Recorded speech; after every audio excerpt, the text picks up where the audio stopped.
ان کی تکفیر کی گئی. اگر وہ مسلمان نہیں تو پوری اس دھرتی میں تمام کائنات میں پھر کوئی بھی مسلمان نہیں ہے. لیکن یہ تسلیم کرنا پڑے گا کہ یہ پاکستان کی بنیاد اسلام ہے اور اسلام کی بنیاد صحابہ کرام رضوان اللہ تعالی علیہم اجمعین ہیں. اور اسلام کی بنیاد اگر صحابہ کرام ہیں تو اسلام کی سنگ بنیاد حضرت صدیق اکبر رضی اللہ تعالیٰ عنہ ہے. سبحان اللہ.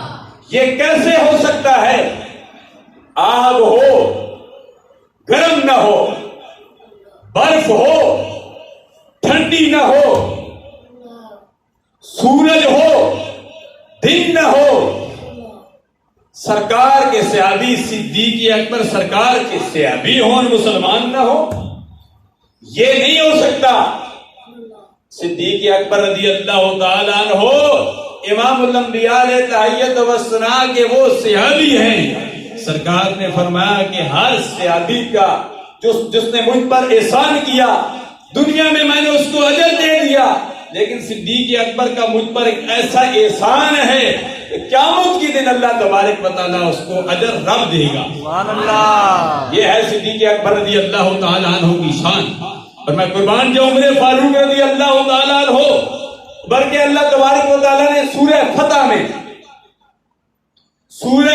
میں اللہ تبارک و تعالیٰ نے سورہ فتح کے تیسرے رکوع میں آخری رکوع میں 4 صحابہ کرام رضی اللہ تعالیٰ علیہ مجمعین کی تفسیر ترتیب پر شان بیان فرما. اللہ فرماتا ہے محمد الرسول اللہ، محمد اللہ کے رسول ہیں، والذین معہ اس کے ساتھ والے صدیق اکبر، اشداء علی الکفار جو کفاروں پر سخت ہیں عمر فاروق، رحماء بینہم عثمان غنی جو دل کے نرم دل ہیں، تراہم رکعاً سجداً یبتغون فضلا من اللہ ورضوانا.